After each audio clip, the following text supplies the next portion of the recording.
Okay, so the next is properties.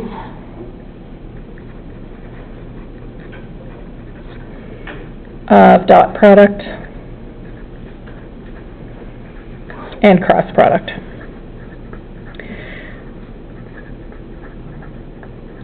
So if you look in your notes, you'll find a list of properties. I called it properties of dot product and cross product. And we kind of talked about most of them in here, but it would be worthwhile just to look back and remember, you know, what the properties were. So there's just a little list of properties.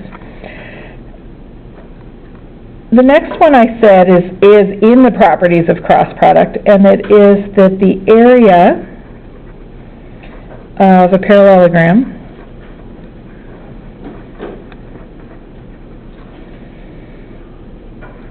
formed with two vectors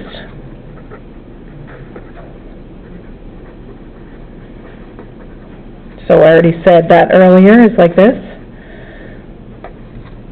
So the parallelogram formed with those two vectors, you put U here and V here.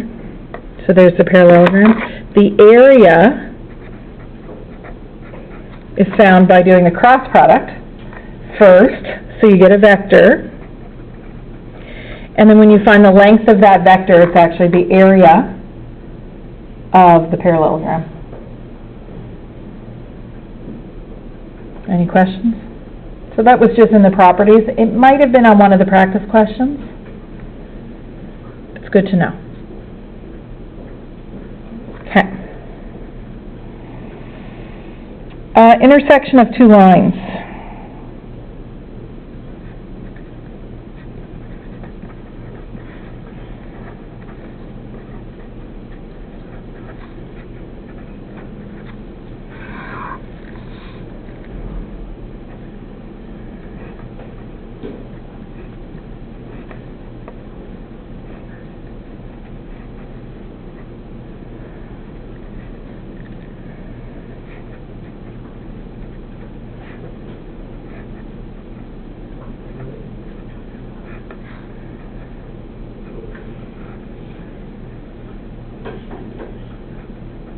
Okay, so suppose you were given two lines. So we're not talking about an intersection of two lines in R2 like you did in grade 8, where you would do just elimination, you'd find the point where they cross. We're talking about in R3. So how would we find the intersection of these two? What are we trying to find?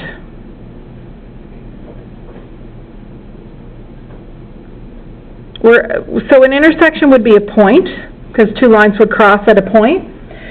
So the solution has to be a point.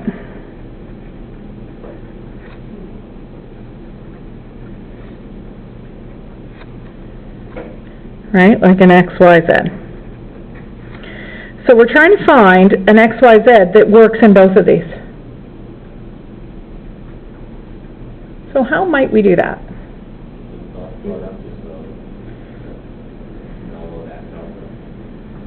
No, because we're talking about lines, not planes.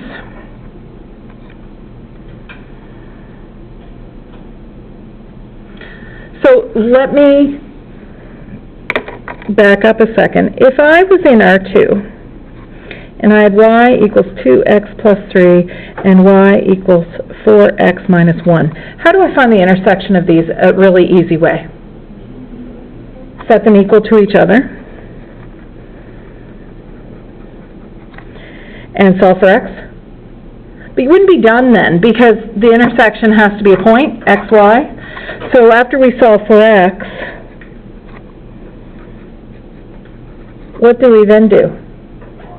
Plug it back in. And where do we plug it in? Either one.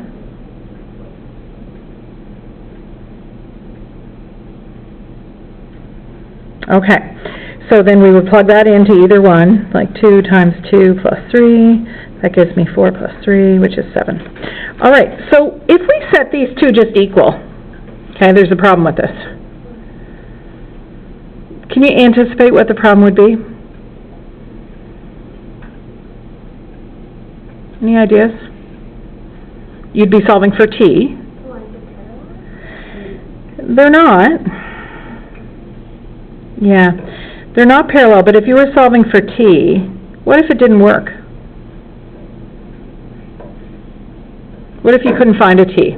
Okay, so if we take the parametric form of this, so what would we have? X equals 1 plus 0t, do you agree? Y would be what? 2 minus t, and z would be 3 plus 2t, okay? And then we do the same thing over here. Let's do the parametric form here. X equals minus 1 plus 3t, y equals 0 plus 4t, and z equals 2 plus t. Okay. So for these to have the same x, y, z, to be equal, if we set them equal to each other, that means we would set these equal, solve for t, set these equal, solve for t, and set these equal and solve for t. What's going to happen? We'll have 3 different t's, which doesn't make sense, because these are not parallel, because how would you know if they were parallel? If the direction vectors were multiple of each other? And they're not. They're not parallel. But the three t's are going to be different t's. You can't plug 3 t's in at the same time and get a point. So what do you think we need to do? What does t mean? What does t stand for? Yeah, any multiple of this. And that just makes the line longer. So we have a point, and we go in this direction, times 2, times 3, times 4. That goes infinity in that way. Minus 2, minus 3, minus 4, infinity in the other way. That makes it a whole line instead of just a vector. This one, same thing. T could be any number, but they don't have to be the same number in both. So this t we would change to a different letter. And then you're solving a system of equations. You'd solve for t and r. Does that make sense? So instead of this as a t, if we change that to an r, we have a set of 3 equations with 2 unknowns, and we would then solve. If it didn't work, then they don't cross. They don't have a point of intersection. And if it does work, then that's your point of intersection. So here we would set these equal to each other.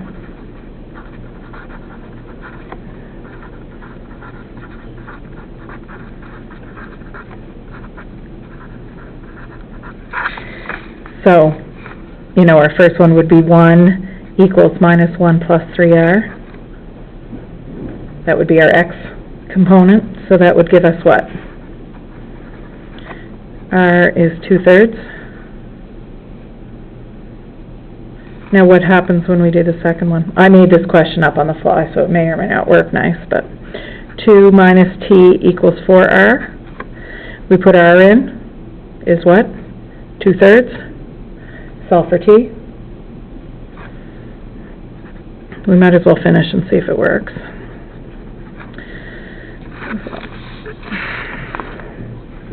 So far I have r is 2/3. Here I will have 2 minus t equals 8/3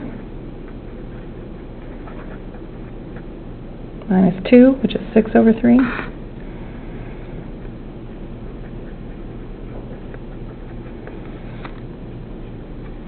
Is that right?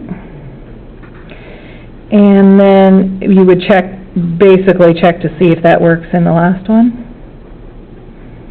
You could plug the 2/3 in and see if both sides are equal. Plus 2 times negative 2/3 should equal to plus 2/3.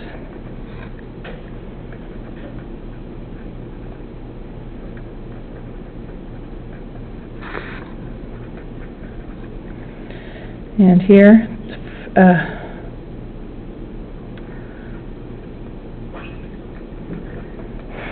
course it didn't work.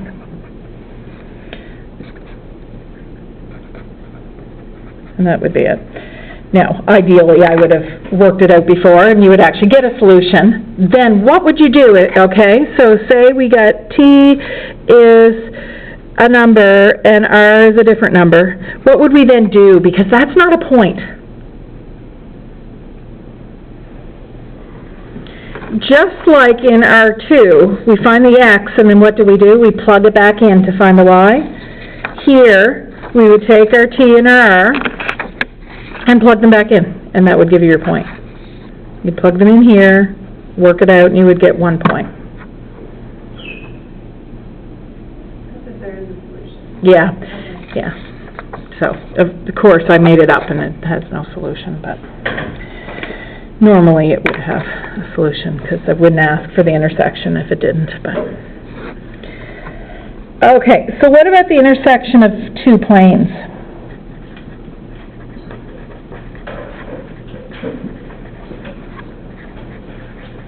This one's easy.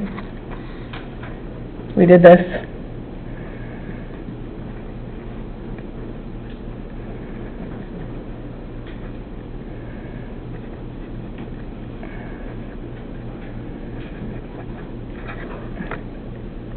Here's two planes, we want the intersection. What do we do?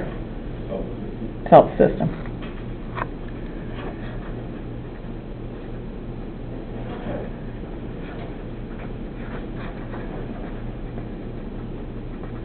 Solve the system, and then you write out the solution,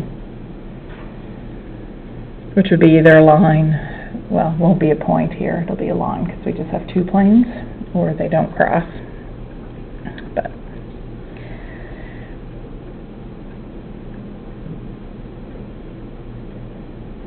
and the intersection, the other question could be the intersection of a line and a plane.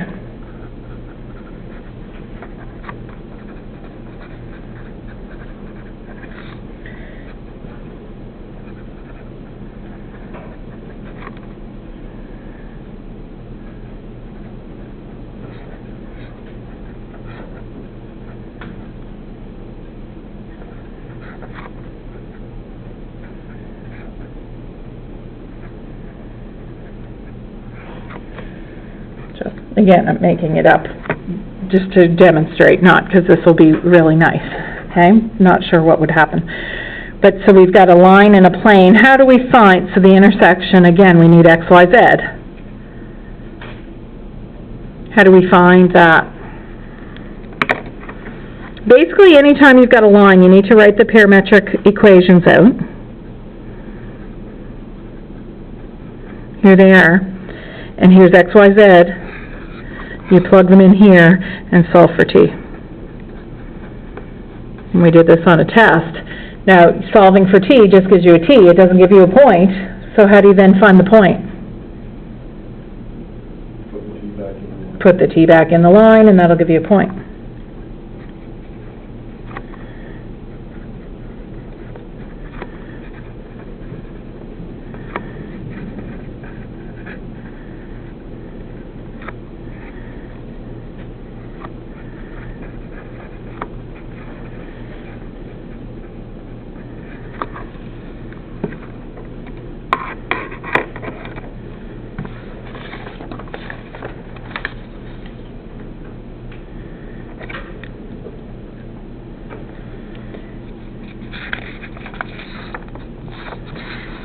So the next is projections.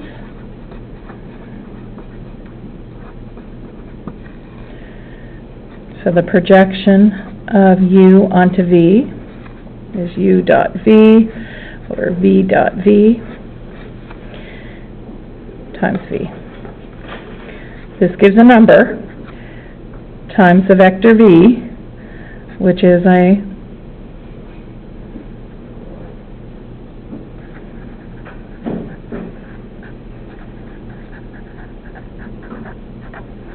parallel vector to v. So when you're doing a projection of u onto v, so you've got a vector u and a vector v, then it's you're getting this part of v right here. That's if u is smaller than v and lies on top like that. But you're getting a vector either in the direction of v or in the opposite direction, but it's a number times v. So this one might be 1/3 v or something. So the number in front might be 1/3 times vector v. Right, if that was, sort of looks about 1/3, right? You could have it bigger, 2 times v, if the projection was longer. You know, if u was bigger and v was smaller, then the projection would be right here. Right on top of it, but I'll just draw it underneath. So this would be the projection of U onto V. And this one might be, yeah, 2V. 2 times the length of V. All right, so you need to memorize your formula for the projection to get the projection. And just remember the projection is a number times V. You're projecting U onto V. And then on the test, you can go back and on the in the notes, we use projection.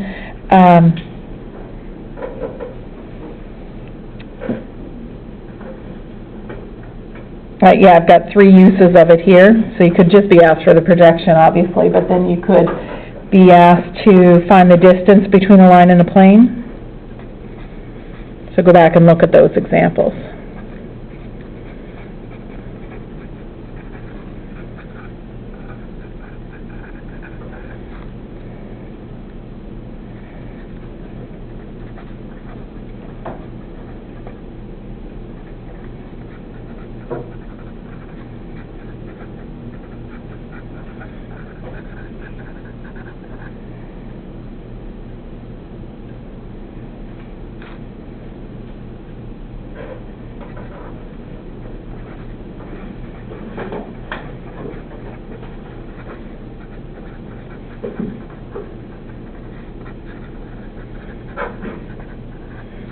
So 1, 2, 3. And we did those examples in class. This last one might have just been on a homework, but basically the idea is if you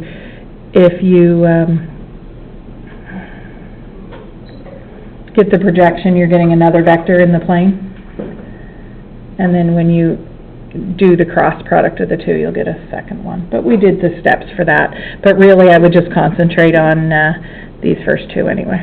But to be complete, I'll put that there. Okay. That's a hint that you don't really need that, but yeah. If you caught that. Hopefully you did now. Okay, so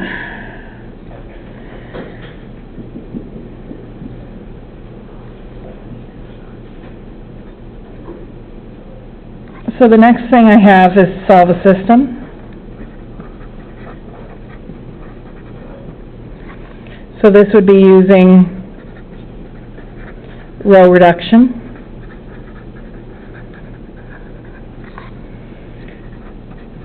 Kind of already wrote it down because if you're finding the intersection of 2 planes, then it's still the same thing. It's the same question, but a system of equations. 2 planes would be a system, or 3 planes. The solution can be, you can have no solution, and what does that look like? Not a whole row of zeros, but there would be like a number here. Right, that would be no solution. You could have 1 solution, and yeah, when you row reduce that, you get, and these could be any numbers. But that gives you 1 solution, a lead 1 for each variable. And then infinitely many solutions would look like what?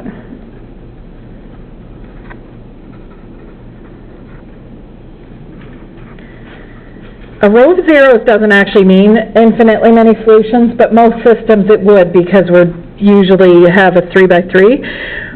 But really what you're looking for is whether or not,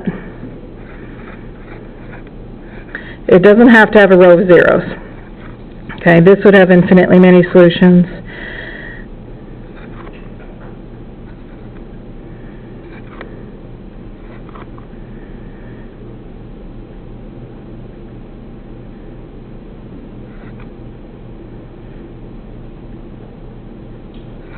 Yeah, it's not what I wanted to show. This would have infinitely many solutions. Let's just write the solution for these 2 out. I do want to show something else. This would be x plus 2z equals 5, and y plus 3z equals 6 So how would you write the solution for that? We're going to skip a step here. X equals what? 5. Bring the 2z over. So minus 2t, we put z as t. Y equals 6 minus 3t. And what would z be? T. Okay, so that's the first one. What about just this one right here? This is still x, y, z. How many free variables are there? 2, because we only have one lead 1. This is the only lead. So that means we have x plus 3z equals 0. And there's no y. That's all we have. So what would y be? No? Yeah, t or r, something like that. Because it's free, right? So t, and this one's also free, so maybe r. Yeah, so our solution would be x equals minus 3r, z. Y equals t, and z is r. Right? So sometimes you'll have all zeros for one of your variables, and it doesn't mean it's equal 0. How do we get that it's equal 0? You would have had that right on this test when you were doing your eigenvalues. So say you had something like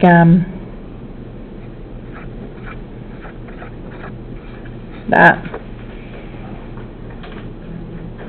So this is a lead, and this is free. So x equals 0, and y, because there's no lead 1, is t. Okay? So we're going to pause there.